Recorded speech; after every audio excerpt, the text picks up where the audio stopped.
دیکھو کیا مقدر ہے صدیق و فاروق کے، جن کے گھر ہی رحمتوں کے خزینے میں، بھلا کیا کہا نبی پاک۔ حضور نے فرمایا میرے اوپر جس نے نیکی کی تھی بدلہ دے دیا ہے۔ یہ جو میرے ابو بکر صدیق ہے نا،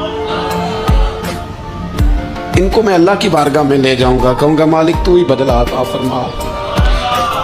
ہاتھ میں جناب صدیق کا ہاتھ پکڑا، ایک میں حضرت عمر کا ہاتھ پکڑا، اور حضور مسجد نبوی سے باہر آ رہے ہیں۔ دیکھنے والے کی زبان سے بے ساختہ سبحان اللہ نکل گیا، کیا شان ہے، کیا مقدر ہے۔ تو حضور علیہ السلام رک گئے اور روک کے فرمایا تو حیران ہو رہا ہے نا، تو حیران ہو رہا ہے نا کہ میں نے ایک ہاتھ میں ابو بکر کو پکڑا ہے، ایک میں عمر کو پکڑا ہے۔ فرمایا قیامت میں جب میری قبر کھلے گی تو میں اسی طرح قبر سے نکلوں گا۔